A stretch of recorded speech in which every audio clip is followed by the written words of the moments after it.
അപ്പൊ ഈ മൂന്ന് വിഭാഗത്തെ അവിടെ കൊണ്ടുചെന്നെത്തിച്ച് ഒരു ഇന്ത്യൻ പ്രധാനമന്ത്രി ലോകത്തിന് കാണിച്ചു കൊടുക്കുകയായിരുന്നു, ഇതാ ഇന്ത്യ എന്റെ കൈപ്പിടിയിലാണ്, ഇതാ അമേരിക്ക അടക്കമുള്ള ഒരു മേഖലയിൽ ഞാനുണ്ടാക്കുന്ന സ്വാധീനം നിങ്ങൾ കണ്ടുകൊള്ളൂ എന്നുള്ളത്. അത് വളരെ വിജയകരമായിട്ടുള്ള ഒരു ഇവന്റ് ആയിരുന്നു. ഇവന്റ് മാനേജ്മെന്റിന്റെ അപ്പോസ്തലനാണ് ഇന്ത്യയുടെ പുതിയ പ്രധാനമന്ത്രി നരേന്ദ്രമോദി എന്നാണല്ലോ രാഷ്ട്രീയ ശത്രുക്കൾ പറയുന്നത്. അത് ഒരു നല്ല ഇവന്റ് തന്നെയായിരുന്നു. അങ്ങനെ ആ ഇവന്റ് നടത്തുമ്പോൾ ഒരുപക്ഷെ ഇവിടെ നിന്ന് കോർപ്പറേറ്റ് വൽക്കരിക്കപ്പെട്ട മാധ്യമങ്ങൾ, അതിന് തൊട്ടു മുമ്പ് ഒരു സാഹചര്യം നമ്മുടെ നാട്ടിലുണ്ടായിരുന്നു. CNN, IBN പോലുള്ള രാഘവ് ബാലിന്റെ ഒരു മാധ്യമ ശൃംഖല അപ്പാടെ റിലയൻസ് വിഴുങ്ങുകയും ആ മാധ്യമ ശൃംഖലയുടെ വിഴുങ്ങലിനോടുകൂടി കോർപ്പറേറ്റ് വൽക്കരണം, അതിന്റെ പൂർത്തീകരണം സാധ്യമാക്കുകയും ചെയ്ത ഒരു പ്രത്യേക സാഹചര്യം ഉണ്ടായിരുന്നു. സ്വാഭാവികമായും അതിന്റെ ഇംഗ്ലീഷ് പതിപ്പായ CNN, IBNന്റെ എഡിറ്റർ ഇൻ ചീഫ് രാജീവ് സർദേശായിക്ക് ജോലി രാജിവെക്കേണ്ടിയും മറ്റൊരു പത്രത്തിൽ, മറ്റൊരു ടെലിവിഷൻ ചാനലിൽ അഭയം പ്രാപിക്കേണ്ടിയും ഒക്കെ വന്നു. അപ്പോൾ ഈ സാഹചര്യം നിലനിൽക്കുമ്പോൾ ആണ് പ്രധാനമന്ത്രി മാഡിസൺ സ്ക്വയറിൽ ഈ പറയുന്ന മൂന്ന് കൂട്ടരെ അണിനിരത്തി തന്റെ പ്രഭാവം വെളിപ്പെടുത്തുന്നത്. അവിടെ എത്തുന്നു. ആ ഘട്ടത്തിലാണ് രാജീവ് സർദേശായിയുടെ ഇവിടെയുള്ള നമുക്കെല്ലാവർക്കും അറിയാവുന്നതുപോലെ തന്നെ 2014 ലോക്സഭാ തെരഞ്ഞെടുപ്പിനെ മുൻനിർത്തി രാജീവ് സർദേശായി സമീപകാലത്ത് എഴുതിയൊരു പുസ്തകം വായിക്കാൻ നമുക്കെല്ലാവർക്കും കഴിയുന്നത്.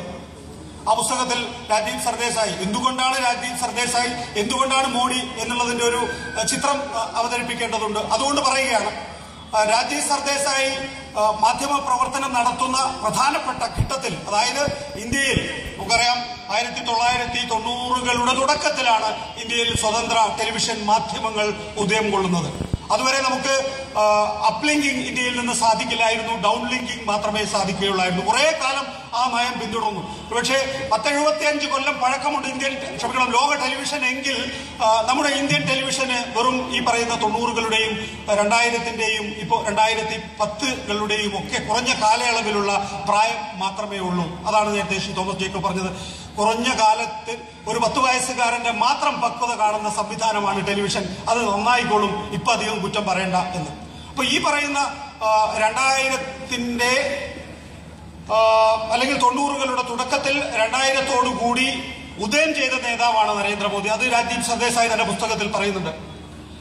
നരേന്ദ്രമോദി ഇവിടെ ഗുജറാത്തിലെ RSSലെ വലിയ തോതിലുള്ള ഗ്രൂപ്പ് വായക്കൽ മനം മടുത്ത് അവരെല്ലാം ചവിട്ടിപ്പൂട്ടിയപ്പോ നരേന്ദ്രമോദി കുറെ ഗുജറാത്തി പ്രവാസികളുടെ സഹായത്തോടുകൂടി അമേരിക്കയില് ന്യൂയോർക്കില് ഒരിടത്ത് പോയി അഭയം തേടുകയാണ്. അങ്ങനെ അഭയം തേടുന്ന ഘട്ടത്തിലാണ് വാജ്പേയി സർക്കാർ അധികാരമേൽക്കുന്നത്. വാജ്പേയി ആദ്യമായി ന്യൂയോർക്കിലെത്തുന്നത്. ന്യൂയോർക്കിലെത്തുന്ന വാജ്പേയിയുടെ മുറിയിൽ ഒരു ദിവസം നരേന്ദ്രമോദി കയറി ചെല്ലുകയാണ്. അരെ നരേന്ദ്രഭായ് ഇതർക്കോ എന്ന് ചോദിക്കുന്ന AB വാജ്പേയിയോട് തനിക്ക് നാട്ടിൽ നേരിടേണ്ടി വന്ന ദുരവസ്ഥയെക്കുറിച്ച് നരേന്ദ്രമോദി വാജ്പേയിയോട് തുറന്നു പറയുകയാണ്. അപ്പോ ഉടനെ നാട്ടിലേക്ക് മടങ്ങാനും അവിടെ ഏത് മേഖലയിലാണ് പ്രവർത്തിക്കേണ്ടത് എന്ന് അവിടെ വെച്ച് തന്നെ തീരുമാനിച്ച് തിരിച്ചയക്കാനും അന്നത്തെ പ്രധാനമന്ത്രി AB വാജ്പേയിക്ക് കഴിയുന്നു. അങ്ങനെ നരേന്ദ്രമോദി ദില്ലിയിലേക്ക് വരുന്നു. ഈ കാലഘട്ടത്തിലാണ് യഥാർത്ഥത്തിൽ ഡൽഹിയിൽ ഇന്ത്യൻ ഇംഗ്ലീഷ് ടെലിവിഷൻ ചാനലുകളും ഹിന്ദി മറ്റ് പ്രാദേശിക ഭാഷകളിലെ ന്യൂസ് ചാനലുകളും എല്ലാം തന്നെയും സജീവ ശ്രദ്ധ ആകർഷിക്കുന്നത്, അവരുടെ ഉദയവും വളർച്ചയും നടക്കുന്നത്.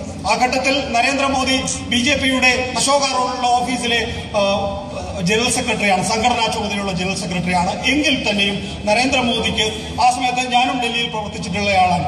ഹിന്ദി അല്ലാതെ മറ്റു ഭാഷകൾ അദ്ദേഹത്തിന് വശമില്ലായിരുന്നു, അല്ലെങ്കിൽ അത് സംസാരിക്കാനുള്ള കഴിവില്ലായിരുന്നു. ആ ഘട്ടത്തിൽ സ്വാഭാവികമായും VK മൽഹോത്ര, അതുപോലെ തന്നെ വെങ്കയ്യ നായിഡു പോലുള്ള അതിപ്രഗത്ഭരായ ഒറേറ്റേഴ്സ് BJPയുടെ അവിടെയുള്ള ഓഫീസുകളിൽ നമുക്കറിയാം 3:30ക്കും 4:30ക്കും കോൺഗ്രസിന്റേതാണെങ്കിൽ 4:30ക്ക് BJPയുടേതാണെങ്കിൽ 3:30ക്ക് ഡെയിലി ബ്രീഫിംഗ് ഉണ്ടാവും. എല്ലാ ദിവസവും ഈ പാർട്ടികൾക്ക് എന്തെങ്കിലും പറയാനുണ്ടാകും മാധ്യമങ്ങളോട് എന്നുള്ളത് കൊണ്ട് അതൊരു കൃത്യമായ പ്രക്രിയയായി അവിടെ നിശ്ചയിക്കപ്പെട്ടിരിക്കുന്നു. അപ്പൊ ആ ഘട്ടത്തിൽ ഒരിടത്ത് AB വാജ്പേയി വെങ്കയ്യ നായിഡു, മറുവശത്ത് ജയ്പാൽ റെഡ്ഡിയോ ഒക്കെ ഇങ്ങനെ അരങ്ങ് തകർക്കുന്ന ഘട്ടത്തിലാണ് വാജ്പേയിയുടെ പ്രത്യേക നിർദ്ദേശപ്രകാരം നരേന്ദ്രമോദി ദില്ലിയിലെത്തുകയും അവിടെ BJPയുടെ സംഘടനാ ചുമതലയുള്ള ജനറൽ സെക്രട്ടറിയായി പ്രവർത്തിക്കുകയും മുഖ്യ വക്താവായി മാറുകയും ഒക്കെ ചെയ്യുന്നത്. ഇങ്ങനെ മുഖ്യ വക്താവാണെങ്കിൽ തന്നെയും നരേന്ദ്രമോദിയെ ടെലിവിഷൻ ചർച്ചകളിൽ, പ്രത്യേകിച്ച് ഇന്ത്യൻ ഇംഗ്ലീഷ് ടെലിവിഷൻ ചർച്ചകളിൽ പങ്കെടുപ്പിക്കാൻ കഴിയുമായിരുന്നില്ല ആര് വിചാരിച്ചാൽ. അപ്പോ ആ ഘട്ടത്തിൽ ആരെങ്കിലും ഇപ്പൊ VK മൽഹോത്ര പെട്ടെന്ന് 8:45 വിളിച്ചു പറയുകയാണ് എനിക്ക് വരാൻ കഴിയില്ല എന്ന് പറയുകയാണെങ്കിൽ രാജീവ് സർദേശായെ സംബന്ധിച്ചിടത്തോളം ഒരു SMS വിട്ടാൽ മതി, നരേന്ദ്രഭായി അവിടെ സ്റ്റുഡിയോയിലെത്തും. അങ്ങനെ വളരെ ആംബിഷ്യസ് ആയിട്ടുള്ള പുതിയ മേഖലകൾ കീഴടക്കണമെന്ന് തീവ്രമായി ആഗ്രഹിക്കുന്ന ഒരു നേതാവായിരുന്നു അന്നത്തെ നരേന്ദ്രമോദി. ആ നരേന്ദ്രമോദി ആ രാജ്ദീപിനൊപ്പം വളർന്നതാണ്. അതുകൊണ്ടാണ് ഞാൻ രാജ്ദീപിന്റെ പുസ്തകത്തെ ഇവിടെ ഉദ്ധരിക്കാൻ ആഗ്രഹിക്കുന്നത്. പിന്നീട് ഈ നരേന്ദ്രമോദി BJPയുടെ കേശുഭായ് പട്ടേലിന്റെ ഒക്കെ തന്നെയും ഗുജറാത്തിലെ വലിയ ഗ്രൂപ്പ് വഴക്കിനെ തുടർന്ന് സ്ഥാനമാറ്റം ചെയ്യപ്പെടുകയും അവിടെ ഒരു പ്ലേസ്മെന്റ് ലഭിക്കുകയും, അങ്ങനെ ഓർക്കണം, ഒരു തെരഞ്ഞെടുപ്പിൽ ജയിച്ച് രാഷ്ട്രീയത്തിലെത്തിയ ആളല്ല നരേന്ദ്രമോദി. ഒരു തെരഞ്ഞെടുപ്പിൽ ജയിച്ച് ഒരിക്കൽ മുഖ്യമന്ത്രിയാവുകയും അത് തുടരുകയും ചെയ്തിട്ടുള്ള ആളല്ല നരേന്ദ്രമോദി.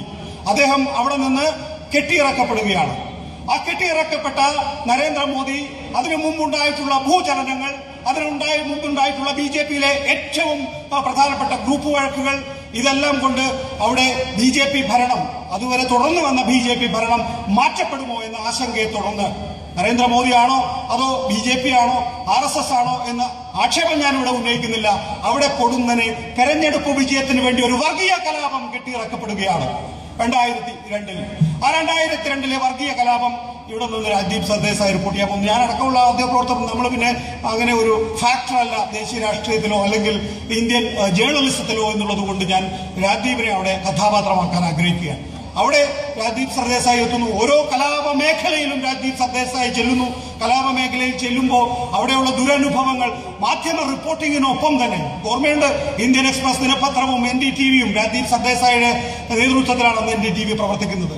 ഇന്ത്യൻ എക്സ്പ്രസും രാജീവ് സർദേശായിയുടെ NDTVയുമായിരുന്നു അന്ന് സുധീരമായി 2002-ലെ വർഗീയ കലാപം ഏറ്റവും സത്യസന്ധമായ വിധത്തിൽ ഇടപെട്ട് റിപ്പോർട്ട് ചെയ്തത്.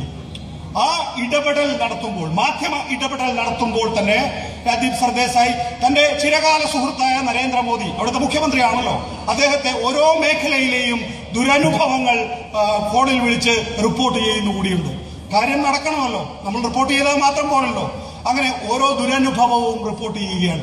ആ റിപ്പോർട്ട് അങ്ങനെ കുറെ കാര്യങ്ങൾ പോയപ്പോഴാണ് ഒരു പാതിരാത്രിയിൽ നരേന്ദ്രമോദിയെ തന്നെ ഇന്റർവ്യൂ ചെയ്ത് മടങ്ങുന്ന രാജീവ് സർദേശായിയുടെയും ക്രൂവിനെയും ഒരു സംഘം ശൂലവും വാളുമൊക്കെ പിടിച്ച ഹിന്ദു വർഗീയവാദികൾ തടഞ്ഞു വെക്കുന്നത്. എന്നിട്ട് അവർ ആദ്യം പേര് ചോദിക്കുന്നു, ഐഡന്റിറ്റി കാർഡ് ചോദിക്കുന്നു. അങ്ങനെ പേര് ചോദിച്ച് ഐഡന്റിറ്റി കാർഡ് കണ്ടാൽ മാത്രം അവരുടെ ജാതി ഏതാണ്, മതം ഏതാണ് എന്ന് വ്യക്തമാക്കപ്പെടാത്ത ഘട്ടത്തിൽ ട്രൗസർ ഊരാൻ പറയുകയാണ്. നിങ്ങളുടെ ജനനേന്ദ്രിയത്തിന്റെ ഘടന നോക്കി നിങ്ങളുടെ മതം തീരുമാനിക്കുന്ന വളരെ സുപ്രധാനമായ ഘട്ടം.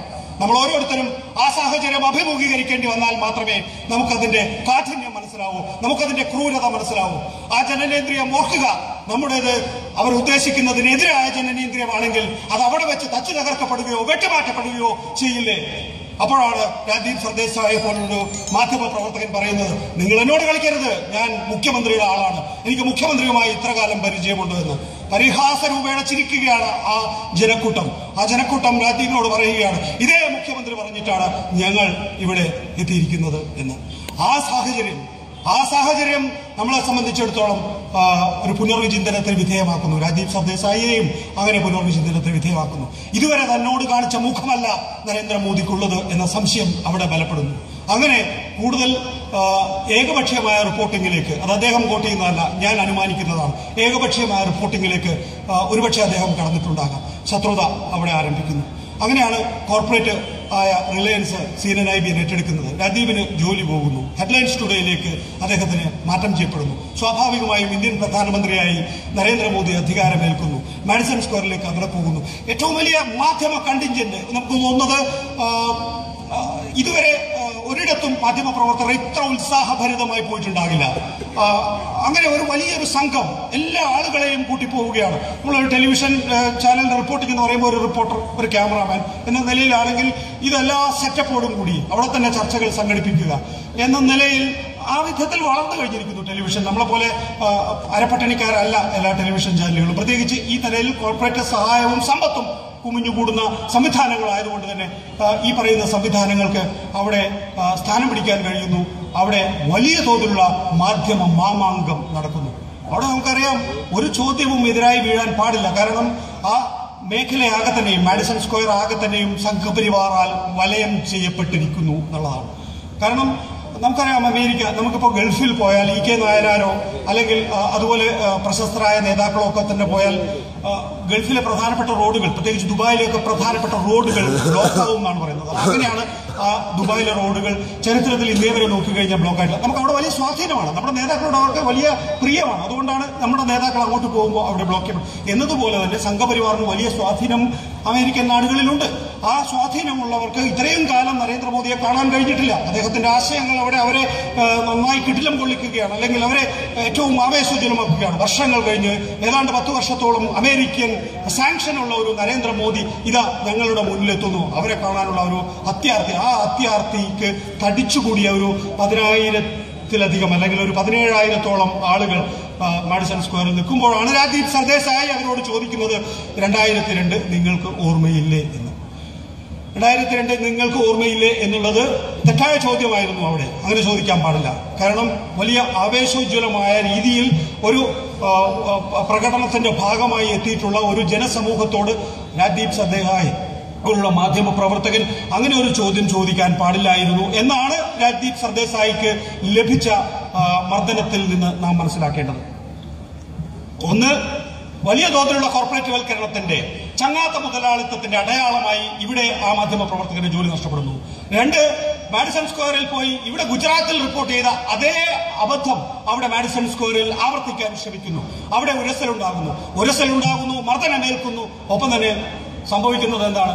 എവിടെയാണോ രാജീവ് സർദേശായി അഭയം തേടിയത്, ആ ഹെഡ്ലൈൻസ് ടുഡേ എന്ന ടെലിവിഷൻ ചാനൽ രാജീവ് സർദേശായിക്ക് മർദ്ദനമേറ്റ വാർത്ത കൊടുക്കാൻ കഴിയാത്ത വിധത്തിലായിരിക്കുന്നു. ഇത് നരേന്ദ്രമോദി അധികാരത്തിൽ വന്നു, BJP എന്ന വലതുപക്ഷം അധികാരത്തിൽ വന്നു, അതുകൊണ്ട് സംഭവിക്കുന്നതാണ് എന്ന് മാത്രമായി എടുത്തു പറയാൻ ഞാൻ ആഗ്രഹിക്കുന്നില്ല. ഇന്നത്തെ കോർപ്പറേറ്റുകളെല്ലാം തന്നെയും അധികാരവർഗത്തോടൊപ്പം നീങ്ങാൻ ആഗ്രഹിക്കുന്നയാളാണ്. അങ്ങനെ അല്ല എങ്കിൽ ഉണ്ടാകാൻ പോകുന്ന പ്രത്യാഘാതം ഏറ്റവും നന്നായി അറിയാവുന്നവരാണ് ഇന്ത്യൻ മീഡിയ. അതുകൊണ്ട് തന്നെ തങ്ങളുടെ സ്ഥടി കേടാതിരിക്കാൻ വേണ്ടി, തങ്ങളുടെ ബിസിനസ് വലിയ തോതിൽ നഷ്ടപ്പെടാതിരിക്കാൻ വേണ്ടി ഭരണവർഗവുമായി ഒന്നിച്ചു പോവുക എന്ന ഏറ്റവും പ്രായോഗികമായ മാർഗമാണ് ഇന്ത്യൻ മാധ്യമങ്ങൾ ഇപ്പോൾ ഏറ്റെടുത്തിരിക്കുന്നത്.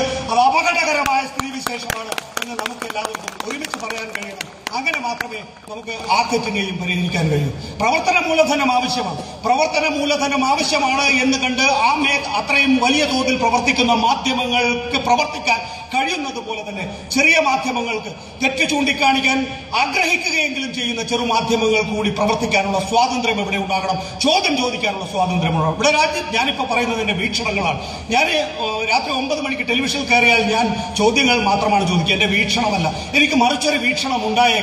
എങ്കിൽ പോലും ഞാൻ ചോദ്യങ്ങളിലൂടെ എന്റെ മുന്നിലിരിക്കുന്ന എനിക്ക് കിട്ടാവുന്ന ആളുകളെ പ്രകോപിപ്പിച്ച് അതിൽ നിന്നൊരു ഉത്തരം നേടുക എന്നുള്ളതാണ് എന്റെ ലക്ഷ്യം. ആ ലക്ഷ്യത്തിന് പോലും ഞങ്ങൾക്ക് ആ ലക്ഷ്യപ്രാപ്തിക്കുള്ള ചോദ്യങ്ങൾ ചോദിക്കാൻ പോലും ഞങ്ങൾക്ക് കഴിയുന്നില്ല എങ്കിൽ നമ്മൾ പോകുന്നത് അപകടകരമായ ഒരു അവസ്ഥയിലേക്കാണ്, അപകടകരമായ ഒരു ലോകത്തിലേക്കാണ്. അത് മറ്റ് മേഖലകളെ ബാധിച്ചതുപോലെ തന്നെ മാധ്യമ മേഖലയിലേക്കും ബാധിച്ചു തുടങ്ങിയിരിക്കുന്നു. ആ നില അവസാനിപ്പിക്കണം എന്നുള്ളത് നമ്മുടെ എല്ലാവരുടെയും ലക്ഷ്യമാകണം. ഈ സമ്മേളനത്തിന് എന്നെ ക്ഷണിച്ചതിന് നന്ദി.